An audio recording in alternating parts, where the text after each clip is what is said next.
There are no, you don't need it. There are no subtitles for the video, so you need to. It doesn't work. The subtitles are in Vietnamese. You're not going to understand it. You need. It won't change. I tried to name this thing. So you need to pay attention. You're looking for 3 things that stand out to you. Javier, what are we looking for in the video? We're looking for 3 things that stand out to us in the video. Thank you. 3 things that stand out to us. May I turn on one of the lights? Alright, I'm pressing play in 5, 4, 3, 2, 1. Common sense. We've all seen our fair share of American political ads in recent years. But the very first, that could be Common Sense, an 18th century pamphlet designed to incite rebellion. In the first month of 1775, tensions between the 13 British colonies in North America and the British Empire itself were at a breaking point. Higher taxes imposed by the British Parliament weighed heavily on many colonies. And by April 19th, the American Revolutionary War was on. Despite a damning response from King George III, many Americans were unconvinced that breaking away from Britain was the best way forward.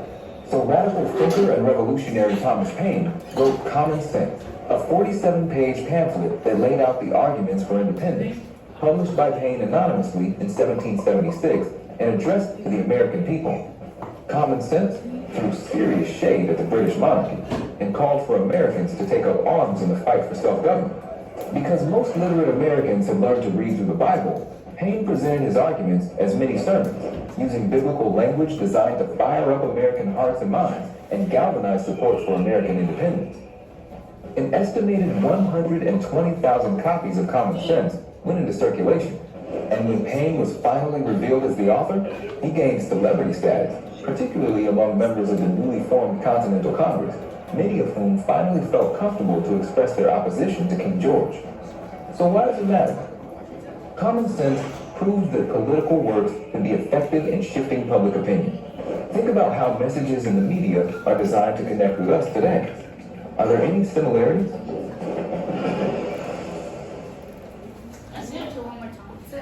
Can you play one more time? I only got 2 things. Okay, one person made a request, I think she heard. They want to play one more. Just because it's really short. So she did say that there are no subtitles, okay? So you just have to really listen. Ready? Yeah. 3, Focus. 2, 1.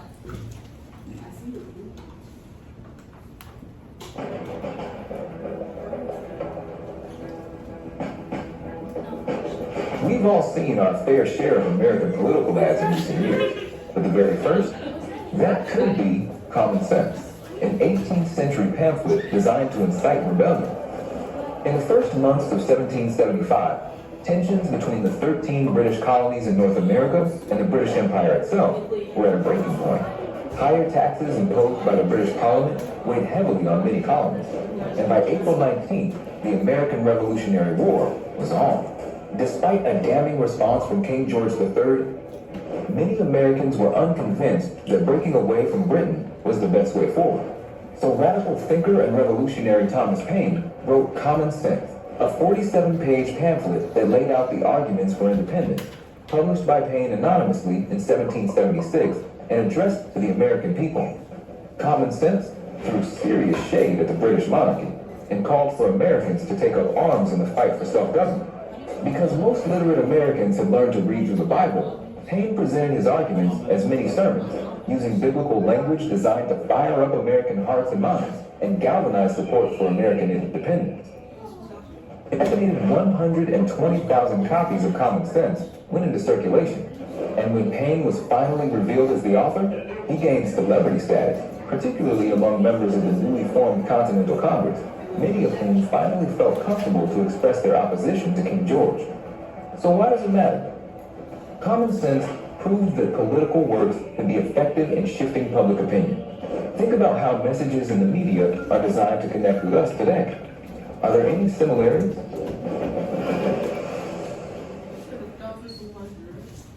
I got something. I got some stuff. That's all. People who pick someone who doesn't go Jason. Okay, one thing that stood out to me is that he only got famous. He only got famous.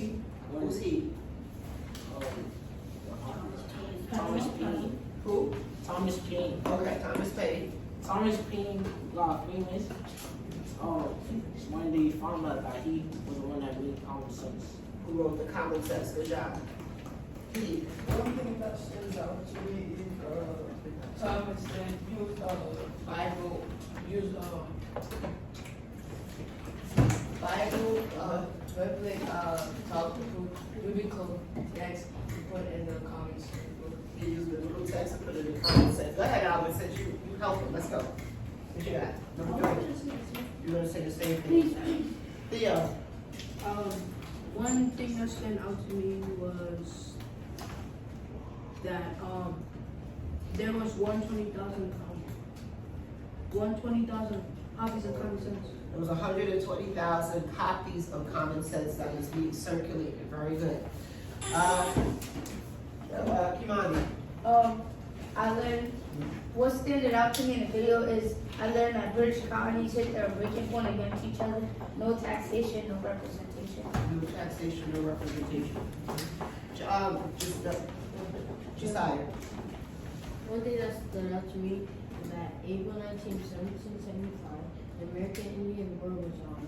The American Indian War was on. Jalen, you have something to say? I said breaking away from Britain is the best way forward. Breaking away from Britain was the best way forward. Last one, Lorenzo. I know that the British Empire needed the common sense. Why did they need the Common Sense? Just ask them. Boston. Josiah, help him out. You keep calling you here. Josiah, help him out. Okay, so they needed common sense for the independence. Go ahead. For the independence of To do what with the independence, Albert? because they started the war with the other British colonies. They started one with the other British colonies, something that Kimani was saying, but give me a little bit more about why the Common Sense made sense to everyone. Kimani. Because British Empire, they thought they could do whatever they want, but when they made the book of Common Sense, there were rules that were stated because it just made common sense, and the British Empire had to follow those rules. Can I Talk about the British Empire.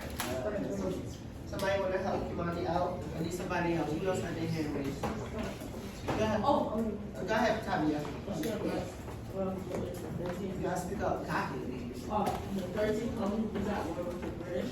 The 13 colonies were at war. Good job. The 13 colonies were at war with the British. And so why were they at war? Oh, Why were they at war, Tanya? Because of the Boston Massacre. Because of the Boston Massacre. Okay. Wait, Shout out attention. Just so I close this out. No more. so I like to add on to Sure. I like to add on to the Tavia. add on to top here and said I was gonna say the same thing that he said, but also they was at war because the British was trying to say that the British colonies were past due. Because in the video I paid attention to where the 13 colonies broke the British off, and then the British said a letter that said past due. That it was past due or something. That you wanted the taxes, yeah, about the Boston Massacre. Right. So that's why they wanted their own independence, so they won't have to pay taxes no more. Okay, good job. Great job. Okay, Michael, you want to start us off with this? Alright, so let's move on. Good job, Jennifer. I'm sorry. There we go. So the decision to declare independence was made over a year after the American Revolution began. Thomas Paine, in his pamphlet Common Sense, right, that was the title, it's called Common Sense, was influential in persuading the colonists to end their relationship with Great Britain. Now here's a quote from it, right? This is the primary source. "We have boasted the protection of Great Britain without considering that her motive was interest, not attachment, and that she did not protect us from our enemies on our account, but from her enemies on her own account. A government of our own is our natural right, and it is indefinitely wiser and safer to form a constitution of our own, in a cool, deliberate manner, while we have it in our own power, than to trust such an interesting event to time and chance." Somebody said, huh? Me. There's some confusion. What's that? Me. Where's the I was confusion? reading it wrong and I thought it said change. Oh, okay. So can you read that again, please? We have Which part? Mike, would you like to stand up and read? Yeah. Sure. You go like more. I don't. Yeah. Read with that loud voice that you have. Stop with it. Malachi, I don't know what's happening in your world, but you fall back, and I told you, you fall back on the right before me. You lay on the floor. Stay there. Go. The decision to declare independence was made over a year after the American Revolution began. Thomas Paine, in his pamphlet Common Sense, was influential in persuading the colonists to end their relationship with Great Britain. "We have boasted the protection of Great Britain, without considering that her motive was interest, not attachment, and that she did not protect us from our own enemies on our own account, but from her enemies on her own account. A government of our own is our natural right, and it is infinitely wiser and safer to form a constitution of our own in a cool, deliberate manner, while we have it in our own power, to trust such an interesting event to time and chance." Nice, yeah.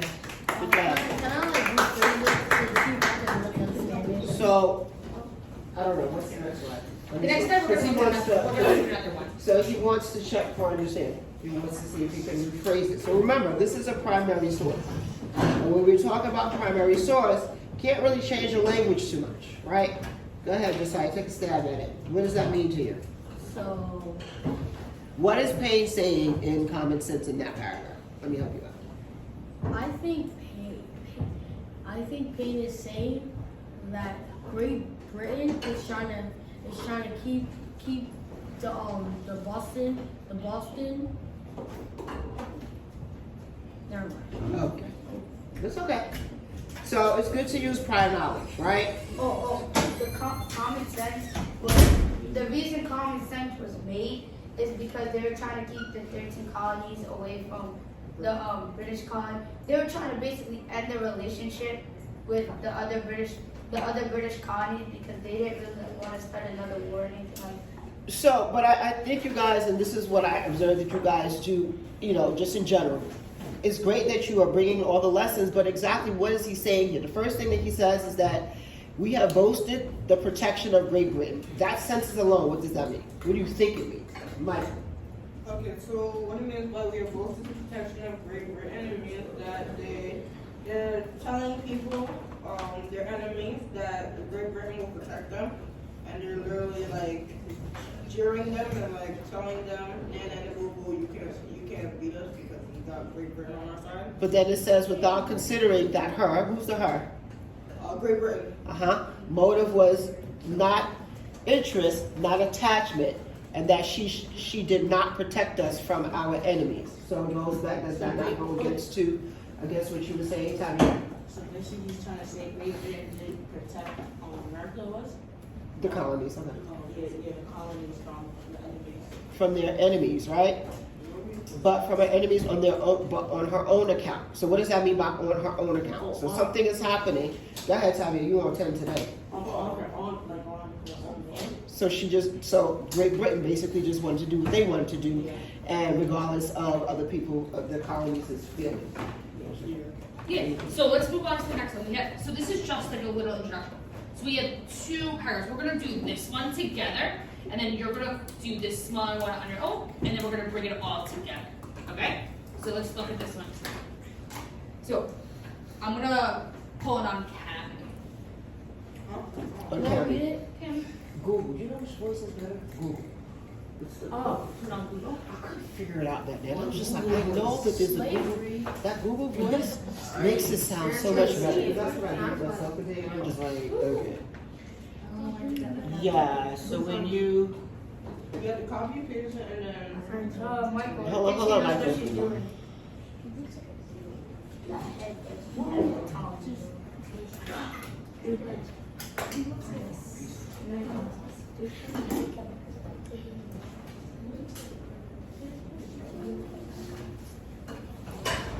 Ready?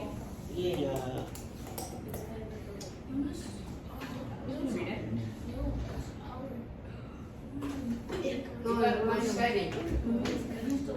On the board line. No, I was saying in Cammy, use the Google voice. That's what I was like, how was happening? Because I No, know in what piece Cammy. is there. No, in Cammy, remember we were trying to figure out that voice, it just sounds much more pleasant on the ear, right? In Cammy, when you go to,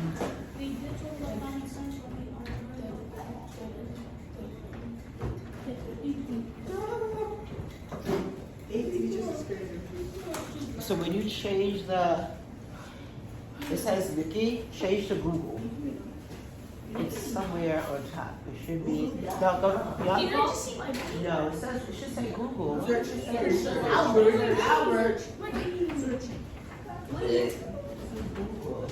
Google your name. Yeah. Okay, ready? Sounds much better. Sure.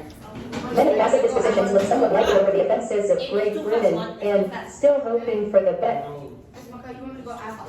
I would suggest that you Many go. passive dispositions look somewhat likely over the offenses of Great Britain and still hoping for the best are likely to call out, "Come, come.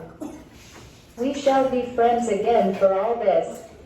Quote, But examine the passions and feelings of mankind, bring the idea of reconciliation to the nature of man, and then tell me whether you can hereafter love, honor, and faithfully serve the power that has carried fire and sword into your land? If you cannot do all these, then you are only deceiving yourselves. Your future connection with Britain, whom you can neither love nor honor, will be forced and unnatural, and being formed only on the plan of present convenience, will in a little time fall into a worse condition more wretched than the first. But if you say, you can still pass the violations Great Britain has done the colonies over, then I ask, hath your house been burnt? Have your property been destroyed before your face? Are your wife and children destitute of a bed to lie on, or bread to live on? Have you lost a parent or a child by their hands, and yourself the ruined and wretched survivor? If you have not, then are you not a judge of those who have? But if you have, and can still shake hands with the murderers, then are you unworthy the name of husband, father, friend, or lover, and whatever may be your rank or title in life. You have the heart of a coward. Primary source. I'll read it one more time. I know what like messed this up. Men of passive. What speed do you have it on this? 8.8. It's so. So it's the mess part up. So it's a men of passive disposition look somewhat lightly over the offenses of Great Britain. Men of passive dispositions look somewhat lightly over the offenses of Great Britain, and, still hoping for the best, are likely to call out, "Come, come. We shall be friends again for all this." Quote, But examine the passions and feelings of mankind, bring the idea of reconciliation to the nature of man, and then tell me whether you can hereafter love, honor, and faithfully serve the power that has carried fire and sword into your land? If you cannot do all these, then you are only deceiving yourselves. Your future connection with Britain, whom you can neither love nor honor, will be forced and unnatural, and being formed only on the plan of present convenience. Will in a little time fall into a worse condition more wretched than the first. But if you say, you can still pass the violations Great Britain has done the colonies over, then I ask, hath your house been burnt? Hath your property been destroyed before your face? Are your wife and children destitute of a bed to lie on, or bread to live on?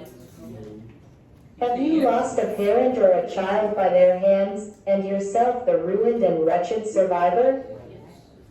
If you have not, then are you not a judge of those who have? But if you have, and can still shake hands with the murderers, then are you unworthy the name of husband, father, friend, or lover, and whatever may be your rank or title in life. You have the heart of a coward. Primary source 1 and... So, let's look at the questions. So we have 3 questions. We're going to read all 3 of them, then we'll answer them. So we have, how would you describe the tone of this excerpt? How does the author try to appeal to the emotions of the American colonists in his attempt to build an argument in support for the American Revolution? And based on this excerpt, why do you think the author was trying to convince other American colonists to support the revolutionary movement, called the larger written piece Common Sense? Does anybody recall from ELA what tone is? What's tone? When you talk about tone.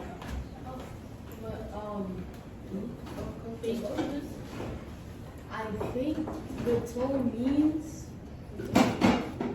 what I think tone means is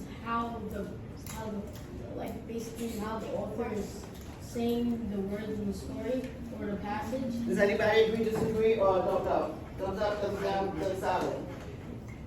You disagree with? No. You don't, you're not really sure. You wasn't saying that, Josiah. So tone means, the tone means is how the author is saying the words in the passage. So basically, it's like, if I was to make a story, and I'll say it aggressively, that's the tone of the story. I understand. Good job, Josiah. Man, get 2 stop points. How about that? Good job.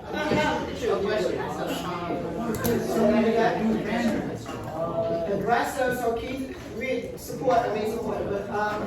aggressive is the tone, right? So you can speak in a nice tone, you can speak in a sad tone, you can speak with an aggressive tone. So that's what it is. So, I am. Good. Let's answer question number 1. How would you describe the tone? I heard everybody say, yes, no, I wouldn't do that. Yes, no, all the answer all the questions. Independently. I think Ms. Capel wants. No, we can do this one out loud and then we'll do the next one independently. No problem. So, listen to the question first. You guys have this habit, you're so anxious, I love it. Right. So, how would you describe the tone of this excerpt? Think. Take 10 seconds to think about how you would describe the tone of this excerpt. 10 seconds. Now. Hey, we got a hand raising. Raise your hand. Well, Lorenzo gonna go first. Go ahead, Lorenzo. The tone of the excerpt is raised, is because I say raised because Go to the board. Right. I say raised because in the text, but if you have and can't shake hands with a murderer, then you are unworthy of the name of husband, father, friend, or lover, and whatever may be your rank in town. Yeah, you have the heart of a coward. So like the tone is giving me like a raised type What of is tone. he? What is he raised about though? He's raised about like the destruction of like family, you seeing people do bad stuff and you won't do anything about it. At the hands of who? At the hand of the Britain. Okay, good job. Big brain. Albert.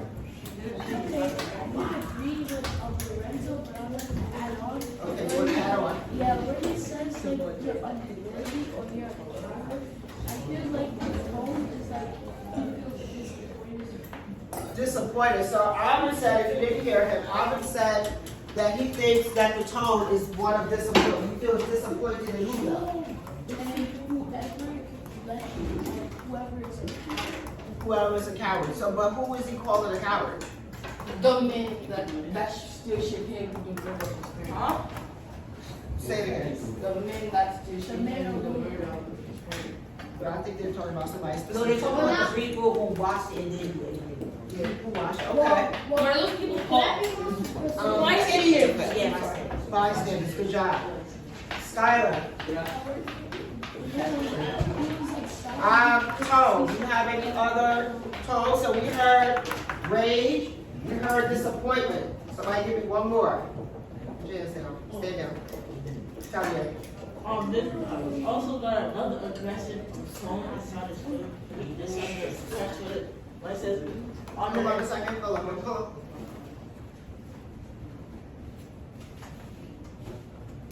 Okay, Tanya, go ahead. You have the one. Alright, so when it says faithfully serve the power that has carried fire and sword. So that's what I got from that. Is he wants to honor the people that did try to fight back. So I'm sorry, I was rudely interrupted by Jay Cohen. So what did you say the tone was? The tone was kind of like honoring and sad because basically trying to say the people that try to fight back, I think. Okay. So we have disappointment, we have rage, and we have sadness. Right. You want to move on to the next one? Yeah, let's go to next, just so we can see the other one afterwards. Let me go back to And I see friendship. You see friendship. So you see friendship as well. Good job. Down. These are some important parts. And I'll just also point out on the August, because I know we looked at the June regents, right? We looked at the June regents yesterday. On the August regents, right? There's the June regents and the August regents. This January regents, which was what we'll probably focus on after January. The August regents had actually an excerpt from Common Sense. Fun facts. No, wait, we'll just focus. All right, ready, pressing play, and now. Jaylee, do it loud. Or not. I said, put it in your bag. What's that?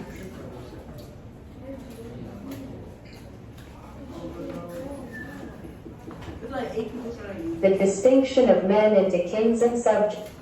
But there is another and greater distinction for which no truly natural or religious reason can be assigned, and that is the distinction of men into kings and subjects. Male and female are the distinctions of nature, good and bad the distinctions of heaven. But how a race of men came into the world so exalted above the rest, and distinguished like some new species, is worth inquiring into. And whether they are the means of happiness or of misery to mankind.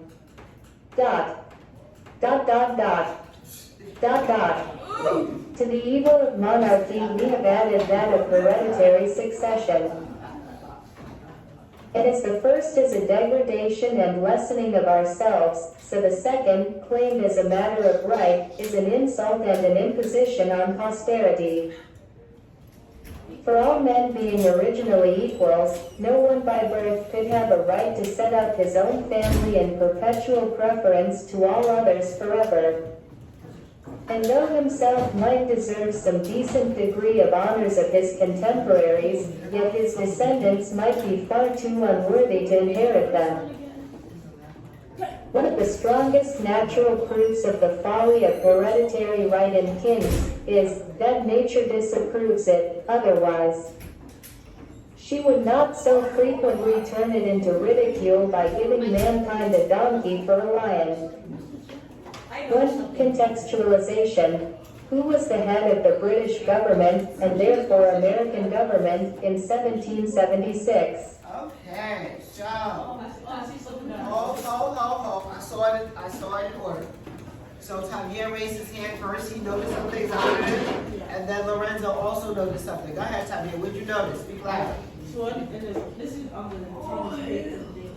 Right? So in the video it said that he was taking stuff out of the Bible and putting it in the thing. It says it right there. It says right somewhere. Show me where it says it. Cite your evidence, remember? In the document one, I don't know, It inside. says male and female are distinctive of nature, good and bad, the heaven. Distinction of heaven. Distinction of the heaven. So male and female are the distinctions of nature, good and bad, the distinctions of heaven. So, go ahead. So what I noticed about this excerpt is talking about manhood and mankind. Manhood and mankind. Go ahead, step out. Because for years it says for all men being originally equals, no one in birth could have a right to set up his own family and for certain parents, so all others forever, forever and no himself might deserve some degree of honors of his contemporaries, yet his descendants. Contemporaries, but you're saying a lot, so pause for a second. But you said a lot, right? So you have to be able to explain what that sentence Aiden is. Morales, please report to the main office. Aiden Morales, please report to the main office. Thank you. So you think it's manhood. Yeah. So, how is the author trying to appeal to the emotions of the American colonists? What's he trying to do? He's trying to call on their, what did he say? Trying to call on their manhood, the mankind. Well, woman can't have. Women do it. Right? Yeah. Why the woman don't know? Because We're in the 1700s. Because now women becoming mean. Right? Alright. What? How else? Hold on. All right, I am. Okay. How else does he try to appeal to the emotions of the American colonists? I'm on question 3, if you want to follow. I need somebody else. Josiah, stand down. Lorenzo, stand down. Keith, let's go. Mankind got two sides, a good side and a bad side. Mankind has a good side and a bad side. See, I was gonna say that too. Okay, stand down. You've been answering a lot of questions. Good job. And then why do you think the author called this common sense? say that again? Why is it called common sense? Why do you call it common sense? Stand up, Tom. Why do you call it common sense? Think first. Why common sense? Wait. Some people who don't answer. Why common sense? What?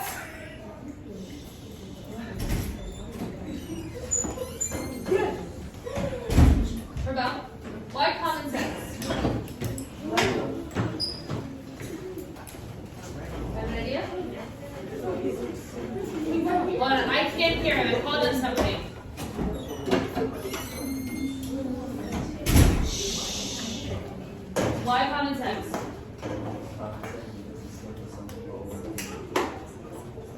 People don't overthink it. Say So people don't overthink it, you said? Okay. Overthink what though? Hold on a second. Javier, you did amazing. Now, Ravel is speaking. I get it. So overthinking what, Ravel? Overthink their basic rights? Oh, the basics of life. So let me just make sure I can understand what you're saying. You're saying that Thomas Paine wrote common sense so that people won't overthink the basics of life. Okay. I can believe that because some people try to figure out what's the meaning of life. That's true. That's Some people try to figure out what's the meaning of life, and they actually experience it. We want to know why it's called common sense. Why is it called common sense? Go ahead. It's called common sense because it's basically it's something about good and bad. So that's common sense of not doing good or bad. do good and not try to do bad since it's common sense. So it's not something like the basics of life. Yeah. Like sins, because in the text I see religious, right? Uh-huh. And also it talks about the heavens and like man and woman coming from the heavens created by nature and religious people. So I can kind of agree to that. So I'm glad you got. Because with the good man and the bad man, some men be creating sins, and some other men they don't create sins. They want to like help people, so that's why they become religious and like. Sin is like doing something bad. Like say if I kill someone, that would be sin. And also death Technically not. And also Like death child killer. You're sinful. I mean, technically, yes. No one can save you. And plus, only God can judge you too. Okay, No, it's amen. not just Clay J. I am. Claire, Child killer works. I heard you. Clay J. The pure don't. Almost. It's this. It's good. You don't see people at all? That was called 10 minutes before the period. Anyway, it doesn't matter. Yeah, 2 minutes. Albert, so you were offering something. Alright, so the period's almost over. So everyone gave some very good ideas. Yeah, I'll call it ideas. About what this passage means. What that's going to help us do is when we get into the Declaration of Independence. Alright. I want you to remember that. I want definitely you. will. Hold on. I want you to remember the ideas that you're speaking about when you talk about basic rights and the religious aspect of it, and the good and the bad when we begin to talk about the Declaration of Independence. Okay? Back it up, gentlemen. I think it's a great job that I just class we had. Yeah.